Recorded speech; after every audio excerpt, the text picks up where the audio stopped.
우리 한번 따라해 보시겠습니다. 관계의 깊이와 넓이가 하나님 역사의 크기다. 오늘 본문에서 예수님은 마지막 사명, 즉 십자가에서 죽어야 하는 그 사명을 감당하기 위한 그런 어려운 순간에 있습니다. 그 중요한 때에 예수님은 제자들과 함께 무엇을 하십니까? 그 중요한 때, 그 어려운 사명을 앞두고 예수님은 그들과 함께 식사를 하시며 교제를 나누십니다. 즉 관계 가운데 있더라 하는 것입니다. 유대인들에게는 다른 사람과 식사 교제를 나누는 것이 바로 인격적인 교제, 친밀한 관계성을 확인하는 것이라고 합니다. 그래서 유대인이 자기 집에 식사 초대를 하면 그러면 그 사람은 가족과 같이 된다라는 의미를 가지고 있습니다. 또 유대인들의 식탁 교제는 하나님과의 관계성을 나타내는 자리이기 때문에 반드시 식사를 하기 전에 기도하고 식사 후에 감사함을 통하여 예배적인 성격, 마치 식사의 교제가 예배와 같은 것임을 증거하게 되어 있습니다. 이렇게 주님은요, 관계를 통해서 이 마지막 순간에, 그 어려운 순간에 제자들과 함께 귀한 교훈을 가르쳐 주시고 하나님의 역사를 이루어가고 있음을 우리에게 보여주시는 것입니다. 오늘 저는 관계의 깊이와 넓이가 하나님의 역사의 크기다 라는 제목으로 세 가지, 이 시대를 살고 있는 우리들에게 주시는 은혜를 함께 나누고자 합니다. 첫 번째, 함께 먹고 마시는 식사의 교제는 관계의 깊이와 넓이를 크게 하는 것임을 알아야 합니다. 자, 오늘 본문 가운데 14절과 15절 말씀을 읽어봅니다. 시작. 때가 이르매 예수께서 사도들과 함께 앉으사 이르시되 내가 고난을 받기 전에 너희와 함께 이 유월절 먹기를 원하였노라. 아멘. 때가 이르매 예수님께서 사도들과 함께 앉으시는 이 귀중한 시간에, 귀중한 자리에, 귀중한 순간에 우리 주님께서는 식사의 교제를 통해서 성찬의 진리를 깨닫게 해주시고, 그리고 주님과의 관계의 깊이를, 관계의 넓이를 크게 해 가시고 계시더라라는 것입니다. 베스트셀러 기독교 작가인 데이비드 그레고리가 쓴 예수와 함께한 저녁 식사라는 책에 보면 관계를 위해서 제일 중요한 것은 바로 함께 먹는 것이라고 설명합니다. 식사라는 것은요, 단순히 배고픔을 해결해 주는 그냥 먹는 것이 아니라 관심과 이해를 나누는 것이고 서로를 알아가는 것이고 그리고 사랑이 생겨나는 자리가 되기 때문에 관계를 위해서는 바로 제일 중요한 것이 함께 식탁의 교제를 나누는 것이다 라고 말하는 것입니다. 우리 선교지에서 경험할 수 있는 일 가운데 하나가, 이렇게 현지인들과 처음 만나서 선교의 사역을 진행할 때 제일 힘든 일 중에 하나가 함께 밥을 먹는 것입니다. 사실 그분들에게 구제품을 전달해주고 그분들을 치료해주고 그분들에게 임의용도 해주고 그분들과 함께 놀아주고, 사실 여기까지는 다 괜찮아요. 근데 그분들이 먹는 음식을 그분들의 식탁에서 그분들과 함께 먹는 일은 항상 결코 쉬운 일이 아니라는 것을 늘 경험합니다. 그런데도 놀랍게 그분들과 함께 식탁의 교제를 나누게 되면 마음까지도 더 많이, 더 깊게, 더 넓게 나눌 수 있음을 깨닫게 되어집니다. 자, 성경적으로 얘기하면요, 성경에 나오는 믿음의 조상 아브라함과 롯은 한 시대에 같이 이민을 나왔던 사람입니다. 그런데 아브라함은 위대한 믿음의 조상이 되고요, 롯은 실패하여 간신히 구원을 받는 사람이 되었습니다. 그 두 사람의 차이, 즉 믿음의 차이가 어떻게 나타납니까? 사실 롯이 물도 많고 풀도 넉넉한 더 좋은 환경과 더 좋은 조건에 있었던 거 다 알고 계시죠? 그런데 롯에게 나타나는 특징은요, 놀랍게도 롯은 같이 밥을 먹는 사람이 아무도 없었다는 거예요. 같이 있는 사람이 아무도 없었어요. 근데 아브라함을 보면요, 롯이 잡혀갔을 때 그 밤에 아브라함과 함께 식사를 나누는 식솔 중에 전쟁에 나갈 수 있는 사람이 318명, 같이 밥을 먹는 사람이 가득했다는 거예요.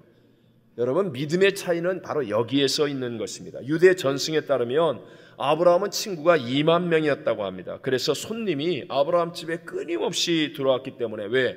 아브라함이 워낙 같이 식사의 교제를 잘 나누니까. 그래서 아브라함의 집에는 문이 사면으로 다 나 있었다고 해요. 그래서 유대인들은 이것을 본따서 백화점을 만들 때 문을 사면에 만들게 되었고, 장사에 능했던 유대인들을 본받은 오늘 전 세계 백화점들이 다 문을 사면으로 만들어 놓는 그 원조가 아브라함이었다고 전승에는 말하고 있습니다. 믿음의 사람 다윗도 보십시오. 믿음의 사람 다윗도 광야에서 쫓겨 살 때, 광야가 어떤 곳인지 알죠? 누구든지 광야는 고통스럽고 힘든 곳입니다. 그런데 그 광야에서 힘도 없고 백도 없고 아무것도 없는 다윗이 쫓겨 사는데도 거기서 같이 밥을 먹었던 사람이 몇 명이나 돼요? 최소한도 400명이었다는 거예요. 최소한도 400명. 그러니까 결국 믿음이 좋다는 이야기는 바꿔 얘기하면 함께 식사의 교제를 나눈 사람이 많다 적다?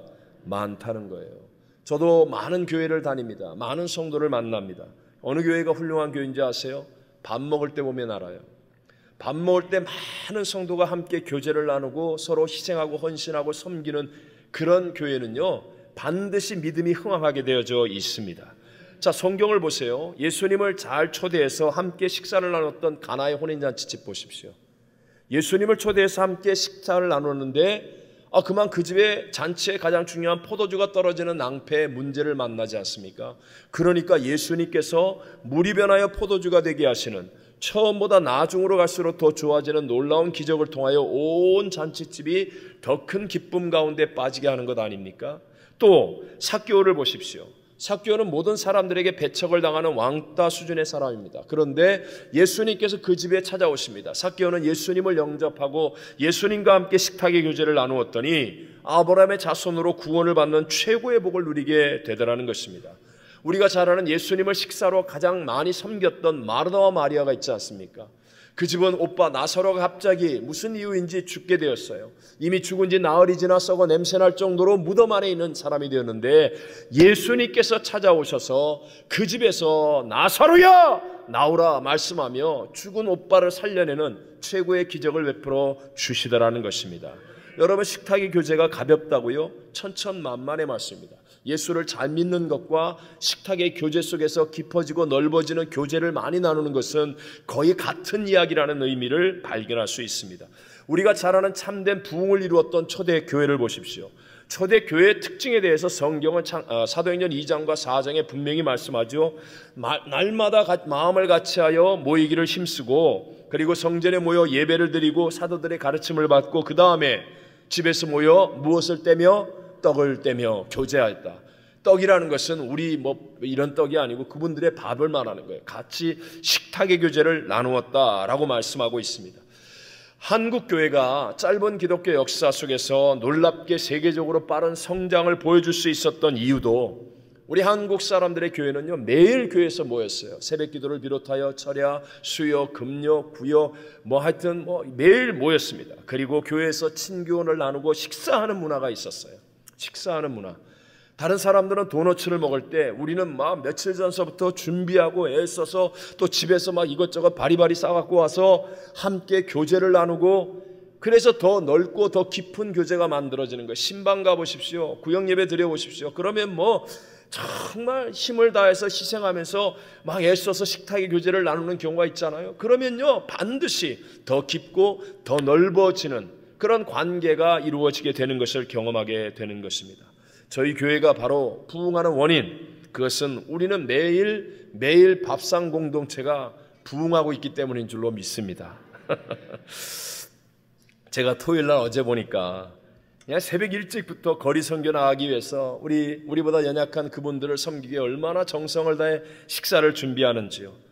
또 갔다 온 다음에 아침에 교회 식당에 모였는데 그냥 얼마나 많은 분들이 모여서 70명이 넘게 갔다 와서 여기저기 사람들과 함께 가득 모여서 아침 식사의 교제를 나눕니다. 점심 때도 보니까 오늘 주일을 섬기기 위한 분들이 교회에 얼마나 많은지 함께 모여서 또 섬기는 권사님을 통해 함께 사랑의 식사의 교제를 나눕니다.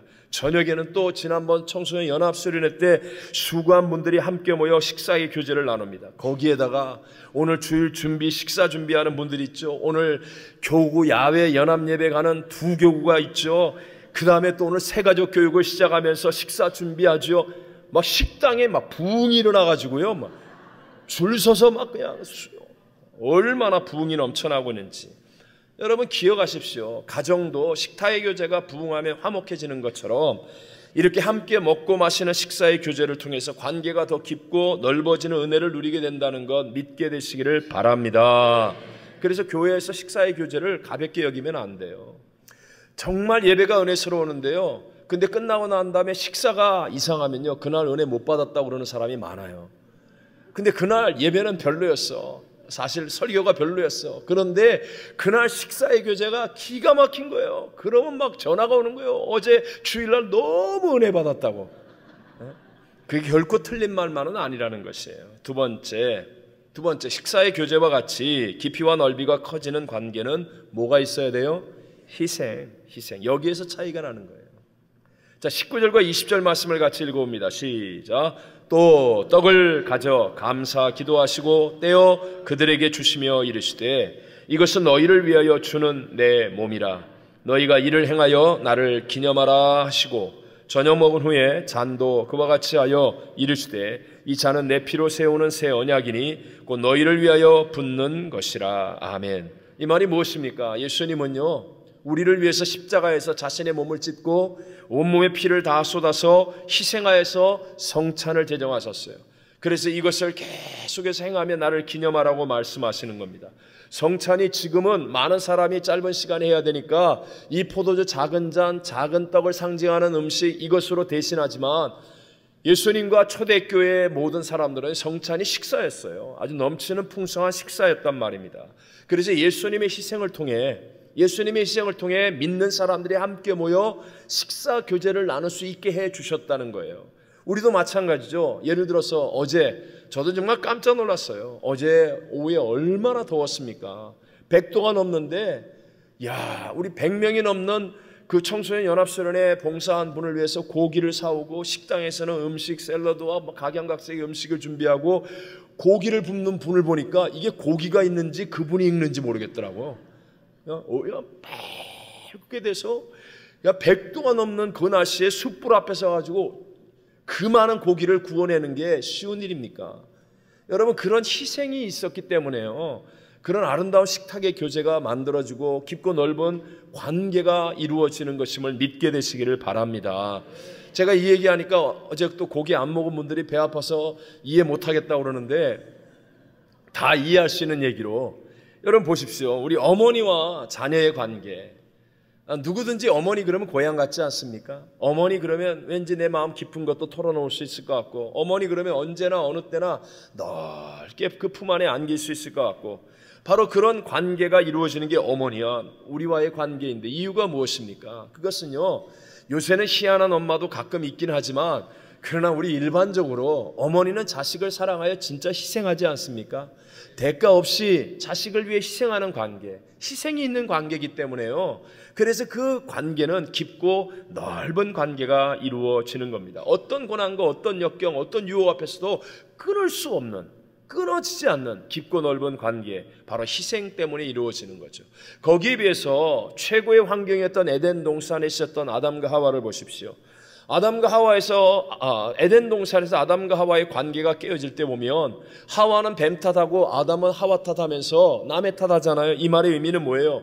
자기 희생 안 하는 거예요. 그리고 자기 중심의 이기적인 행동을 하는 거예요. 그러니까 결국이 뭡니까? 관계가 다 깨어져 버리고 말더라. 예수님 당시에도 바리새인들, 우리들이 정말 조심해야 될, 거울로 삼아야 될 사람, 종교적인 열심은 우리가 따라올 만큼 열심히 있었어요. 그런데 하나님과의 관계, 이웃들과의 관계는 깨어지고 좋지 않았습니다. 왜 그렇습니까? 자기가 좋은 자리에 앉으려고 그러고 다른 사람들 위해 군림하려고 하고 그러면서 이타적이 되지 않으니까, 즉 희생이 없으니까, 그러니까 열심은 있는 데에 비해서 관계가 맺어지지 않는 거예요. 사람은요, 한 사람의 예배도 없이 누구나 다 높은 자리에 앉고 싶고 높은 계급을 갖고자 하는 속성이 있습니다. 잘 살기를 원하는 속성이 우리 모두에게 있는 것이에요. 그것이 결코 나쁜 것만 아니지만 명심해야 될 것, 그 높은 자리가 주는, 높은 계급이 주는, 좋은 자리가 주는 책임이라는 게 있습니다. 책임보다도 권리를 더 누리려고 하면 그러면 즉 다른 말로 얘기하면 자기 희생이 없으면 거기에서부터 관계는 깨어져 버리고 만다라는 것입니다. 그래서 예수님께서 우리에게 주신 진리의 말씀 있지 않습니까? 마태복음 20장 26절 후반절 27절을 같이 읽어봅니다. 시작. 너희 중에 누구든지 크고자 하는 자는 너희를 섬기는 자가 되고 너희 중에 누구든지 으뜸이 되고자 하는 자는 너희의 종이 되어야 하리라. 아멘. 그런데 말세가 될수록 세상은 예수님의 가르침과 반대이죠. 오늘날 세상은 점점 편리를 추구하고 있습니다. 일반적으로 사람들은 불편한 곳에서 편리한 곳으로 떠나려고 합니다. 그러다 보니까 이것이 신앙 안에도 슬금슬금 들어와서 교회에 나오는 사람들조차도 하나님과 사람을 섬기는 신앙이 중심이 아니라 교회 와서 생기는 어떤 이권 아니면 힘으로 편리함을 누리려고 하는 그것을 마치 신앙인 것처럼 착각하는 경우도 생기게 되더라 하는 것입니다. 여러분 기억하십시오. 희생이 없이 어떤 일을 감당하려고 할 때는요, 그것은 반드시 기브 앤 테이크예요. 기브 앤 테이크로 하게 되면 절대로 깊은 관계가 안 만들어집니다. 그냥 억지로의 관계, 얕은 관계, 바람 한번 불면 깨어지는 관계, 이런 관계밖에는 될 수 없다는 거죠. 신앙의 역설이라는 게 무엇입니까? 신앙의 역설은요, 희생하면 손해보는 게 아니라 오히려 깊고 넓은 하나님과의 관계를 통하여 내 인생의 짐이 가벼워지고 하나님의 더 큰 역사를 체험하는 더 좋은 자리에 가는 것, 이것이 바로 신앙이 주는 역설임을 믿으시기 바랍니다. 자, 여러분 이거 정말 중요합니다. 이거 다시 한번 명심하셔야 됩니다. 희생하는 쪽을 선택하는 것은요, 항상 하나님의 축복의 기회를 가져다 주는 거예요. 어느 쪽을 선택하는 것? 희생하는 쪽을 선택하는 것은 항상 하나님 축복의 기회를 내게 가져다 주는 것입니다. 한번 생각해 보십시오. 길가에 보물이 있다고 한다면 그 보물이 내 것이 될 기회가 생길까요? 안 생길까요? 안 생깁니다. 길가에 보물이 있는데 어떻게 그게 내게 됩니까? 세상 사람들이 다 먼저 가져가죠. 그런데 여러분, 그 보물이 벼랑 끝에 숨겨져 있습니다. 아무도 모르는 자리에 숨겨져 있어요. 그러면 그 보물은 누구의 것이 될까요? 희생을 치르는 사람의 것이 되게 되어 있습니다. 하나님의 모든 좋은 보물은 숨겨져 있습니다. 그런데 그 하나님의 약속은 반드시 이루어지게 되어 있습니다. 그래서 하나님 앞에 와서요, 내가 희생하는 쪽을 선택하는 사람이 되어지면 그 사람은요, 반드시 하나님의 축복을 자신의 것으로 누릴 수 있는 기회를 얻게 될 줄로 믿습니다.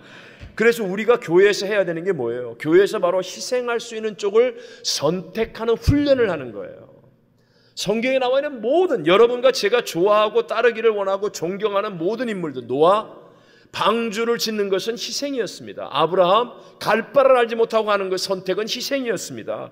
여호수아, 모세, 그 민족을 이끌고 나가는 건 다 희생을 선택하는 쪽이었습니다. 에스더, 죽으면 죽으리라. 룻, 다 어머니의 시어머니, 어머니 하나님이 내 하나님입니다. 이방인 여자가 시어머니 모시고 와서 사는 거 희생이었습니다. 베드로도 희생이었습니다. 바울도 희생이었습니다.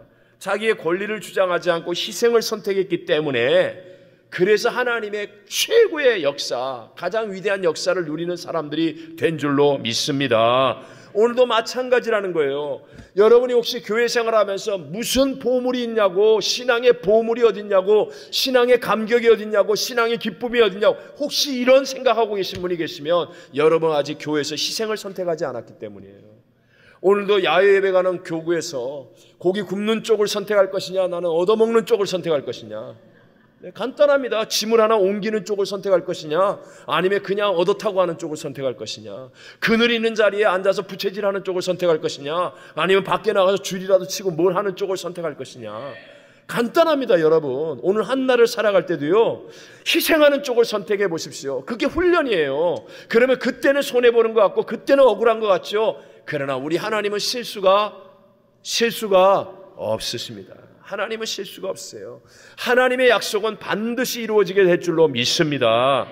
바로 내가 희생하는 쪽, 주를 위해서 희생하는 쪽을 선택하면요, 그러면 하나님과의 관계가 깊어지고 넓어져서 더 크고 놀라운, 세상 사람들이 짐작할 수 없는, 단지 내 생각대로는 아니지만 하나님의 수천 수억만 가지의 방법으로 나의 삶을 날아오르게 만드는 하나님의 새 역사, 위대한 역사는 일어나게 될 줄로 믿습니다. 마지막 세 번째로, 그럼 이렇게 희생하는 쪽을 선택해서 넓고 깊은 관계를 만드는 비결이 뭐예요? 그게 바로 주님께 뿌리를 두는 거예요. 뭐라고요, 여러분? 주님께 뿌리를 두는 거예요. 주님께 뿌리를 두는 것. 자, 오늘 본문에서 21절, 22절을 읽어보겠습니다. 시작.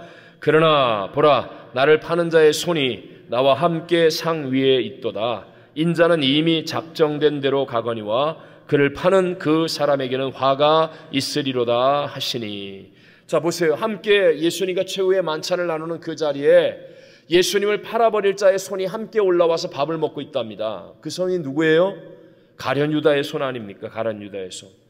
제가 정말 읽어보기를 권하는 존 비비어가 쓴 좋은 책, 관계라는 책이 있습니다.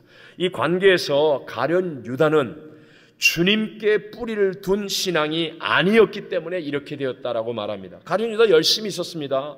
돈깨를 맡아가지고 주님 일에 누구보다 앞서고 열심히 했습니다. 남들이 봤을 때는 다른 제자들과 더불어 3년 반이나 주님을 따라다니면서 주님의 많은 일을 했기 때문에 정말 주님을 사랑하는가 보다 이렇게 오해할 수도 있을 거라는 것입니다. 그런데도 불구하고 가룟 유다의 관심은 예수님이 아니에요.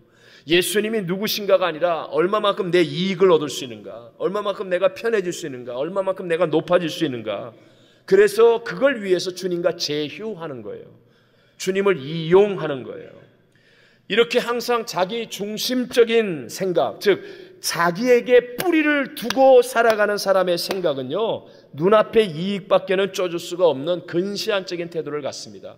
그러나 주님께 내 삶의 뿌리를 두게 되면요, 내가 보지 못하는 것을 볼 수 있게 되고 알지 못하는 것을 알 수 있게 되고 멀리 바라보고 크게 바라보고 위대한 것을 꿈꿀 수 있는 사람이 될 줄로 믿습니다. 자, 만약에 우리가 하나님을 알지 못하거나 하나님과의 관계가 깊고 넓어지지 못한다면, 그럼 우리는요, 사실 어디에서부터 와서 무엇 때문에 살다가 어디로 가는지를 알지 못하는, 즉 자기 정체성이 확실하지 않은 삶을 살 수밖에 없습니다. 자기 정체성이 확실하지 않은 사람은요, 항상 타인의 시선에 마음을 빼앗기게 돼 있어요. 자기의 기준이 분명하지 않기 때문에 이 사람이 한마디 하면 휘청, 저 사람이 한마디 하면 휘청, 그냥 이 사람과 세상에 휘둘림을 당하기 때문에 훨씬 더 피곤하고 어려운 삶을 살 수밖에 없습니다. 이런 사람은요, 외부의 자극에 아주 쉽게 반응하고 왜곡된 반응을 나타냅니다. 누가 한마디라도 하면 빠르르 해가지고 말이지 못 견뎌하고 막 대들고 싸우려고 그러고 쉽게 그냥 포기해버리고 이렇게 되는 이유, 자기 자신에 대해서 자신감이 없기 때문에, 정체성이 확실하지 않기 때문에, 부정적이기 때문에, 그래서 사울이 다윗을 부정하려고 하는 것처럼, 바리새인들이 예수님을 부정하려고 하는 것처럼 다른 사람의 존재를 인정하기는커녕 자꾸 부정하려고 하는 거예요. 다른 사람이 나보다 못할 때는 이런 사람이 오히려 동정을 더 잘합니다. 자기를 나타낼 수 있으니까. 자기를 나타낼 수 있으니까 막 이렇게 뭘 하는 척 하는데요, 그 사람이 나보다 좀 잘하거나 나하고 뜻이 다르면 막 못 견뎌하는 거예요. 막 괴로워하고요. 왜? 자기 정체성이 분명하지 않으니까, 하나님께, 주님께 뿌리를 두고 있지 않으니까, 주님께 뿌리를 두고 있지 않으니까. 반대로 주님께 뿌리를 두면 어떻습니까? 내 정체성이 확실한 거예요. 예배를 통해 사랑이신 하나님을 날마다 체험하는 거예요.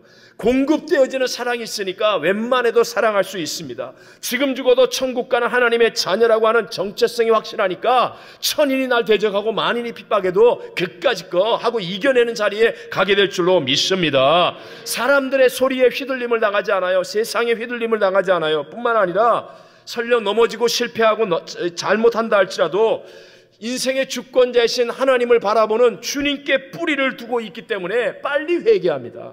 빨리 돌이킵니다. 그래서 빨리 회복하게 되죠. 이러니까 결국 다른 사람을, 주변의 사람들을 편안하게 만들고 행복하게 만들고 꽃이 피고 물이 흐르고 열매가 맺게 하는 인간관계도 좋아지는 삶을 살게 될 줄로 믿습니다. 기억하십시오. 하나님은 저와 여러분을 원숭이의 자손으로 만들지 않고요, 누구의 형상과 모양으로?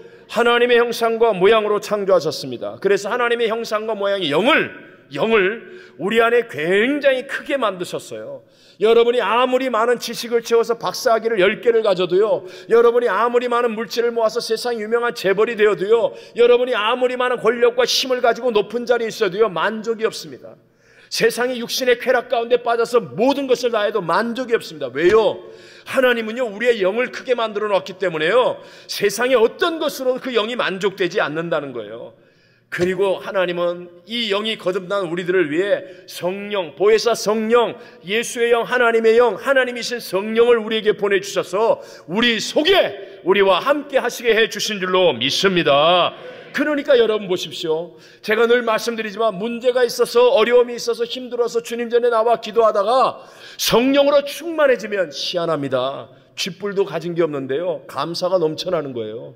기쁨이 넘쳐나는 거예요. 분명히 문제가 해결 안 됐는데도요, 평강이 넘쳐나는 거예요. 대적이 그대로 있는데도요, 그냥 두려움이 없어지고 용기가 넘쳐나는 거예요. 그냥 삶에 기쁨이 있고 감격이 있고 눈물이 있고 꿈이 있고 소망이 있고 삶이 새로워지는 하나님의 새 역사를 누리게 될 줄로 믿습니다. 사도 바울 보십시오. 사도 바울이 육체의 가시 사단의 사자를 가지고 있었습니다. 오늘 같은 시대에도 병이 있으면 힘든데 그때 선교사로 지내면 얼마나 고통스러웠습니까? 이걸 뽑아달라고 하나님 앞에 3번씩이나 간절히 기도할 때 하나님의 응답이 무엇입니까? 사단의 사자 육체의 가시를 뽑아준 게 아니라 하나님이 이렇게 말씀합니다. 내 은혜가, 따라하겠습니다. 내 은혜가 네게 족하도다. 바꿔 말하면 이 말이 무슨 뜻인지 아세요? 네가 영적인 은혜가 있으니까 무조건 된다는 거예요. 내 은혜가 네게 족하다. 영적으로 네가 성령 충만하면 오히려 가시 때문에, 그래서 하나님 앞에 기도하다 네가 성령 충만하면 그럼 무조건 된다예요. 무조건 된다. 그렇지 않습니까? 보십시오. 사도 바울에겐 비록 건강이 없었어요. 말 잘하는 능력이 없었어요. 그런데도 불구하고 사도 바울이 늘 성령으로 충만하니까, 그러니까 그의 인생이 최고의 인생이 되지 않습니까? 가장 위대한 사역을 벌리지 않습니까? 오늘날 올림픽 경기 나와서 금메달 따는 튼튼한 육체를 가진 사람도 하지 못하는 그런 세계 선교를 감당하지 않습니까? 그 어떤 사람도 흉내내지 못하는 하나님의 위대한 새 역사를 만드는 최고의 인생이 되지 않습니까? 오늘 우리는 제발 이 착각을 벗어야 합니다. 육체가 먼저가 아니에요. 세상이 먼저가 아니에요. 먼저 영적으로 주님께 뿌리를 두고 성령으로 충만해지는 이것이 먼저가 돼야 될 줄로 믿습니다. 오늘 우리에게 문제 있습니다. 부부 사이의 가정에 경제적으로 육체적으로 인생의 신분 문제로 이민생활로 우리의 장래에 문제가 있습니다. 절대로 해결되지 않을 것 같은 어려움으로 가로막혀 있을 수 있습니다. 그러나 기억하세요. 여러분, 먼저 우선순위 성령으로 충만하면 하나님의 위대한 새 역사, 내가 생각하는 것 같지는 않지만 반드시 일어나게 될 줄로 믿습니다. 성찬의 주님을 생각해 보십시오. 얼마나 놀라운 사랑으로 우리에게 다가오십니까? 자기 몸을 찢고 온몸에 피를 쏟아서 우리를 향하여 사랑으로 다가오신 주님이, 너의 우선순위는 성령으로 세례받는 거야. 성령으로 충만해져야 돼. 이 말씀하시는 분입니다. 오늘 아무짝에도 쓸모없는 건 아니지만 정말 별 볼일 없는 내 의로움 100가지를 가지고 하나님 앞에 서는 사람보다, 나 이런 사람이야, 나 이런 일을 했어, 나 이렇게 됐어, 나 뭐 힘 있는 사람, 많은 사람 알고 있어, 뭐 난 누가 친구야, 뭐 대통령이 친구야, 그런 사람보다도요, 오히려 하나님 한 분을 붙잡고 주님의 말씀을 따라서 성령으로 충만한 그 사람이 가장 행복한 사람, 가장 평안한 사람, 가장 사랑으로 승리하는 사람을 살게 될 줄로 믿습니다. 오늘 우리 하나님은 살아계세요. 살아계신 하나님과의 관계의 깊이와 넓이가 하나님 역사의 크기입니다. 오늘 성령으로 충만해지는, 주님께 뿌리를 두고 그래서 희생으로 이 관계의 깊이와 넓이를 크게 만들어가는 복 있는 성도들이 다 되시기를 주의 이름으로 축원합니다.